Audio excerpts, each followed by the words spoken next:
এখানে দেখো অঙ্কটা আছে 3 টু দি পাওয়ার 3 আবার টু দি পাওয়ার 3 এবং 3 টু দি পাওয়ার 3 বাইরে একটা 3 আছে, এর মধ্যে কোনটি বৃহত্তর আমাদের বার করতে হবে, কোনটা বৃহত্তর হবে।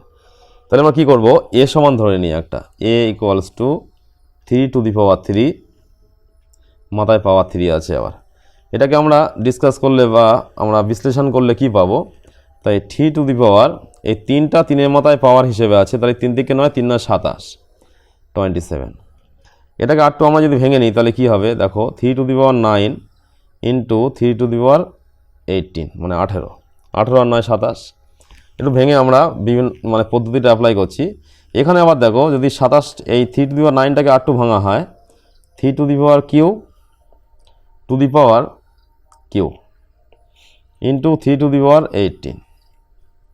এটা কি দাঁড়াচ্ছে তাহলে, 3-এর কিউ করলে কি হবে 27 to the power Q into 3 to the power 18।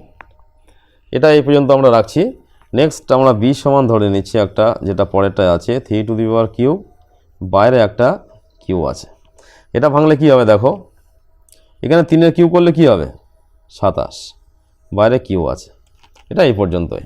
তাহলে এখানে দুটো ভেঙে আমরা বুঝলাম এখানে 27 to the power Q into 3 to the power 18 আছে, আর এটা ভাঙলে শুধুমাত্র 27 টু দি পাওয়ার কিউ হলো। তাহলে আমরা বুঝতেই পারছি নর্মালভাবে কে বড়, এখানে 27 টু দি পাওয়ার কিউ এর পরেও কিছু মানে সংখ্যা আছে, আর এখানে only 27 to the power Q.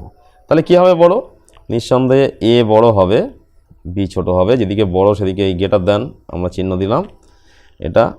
এবার আমরা মূল সংখ্যায় যদি অঙ্কটা লিখি তাহলে কি হবে, এ বড়, অর্থাৎ এ এর মান কোনটা, এ এর মান হচ্ছে এইটা। মূল অঙ্ক যেটা ছিল সেটাতে আমাদের অ্যান্সার লিখতে হবে 3 to the power Q to the power q greater than b এর মানটা হচ্ছে 27 টু দি পাওয়ার কিউ। তাহলে আমরা কোনটা ছোট কোনটা বড় আগে ভেঙে নিলাম, নিয়ে দুটো ক্যালকুলেশন করলাম।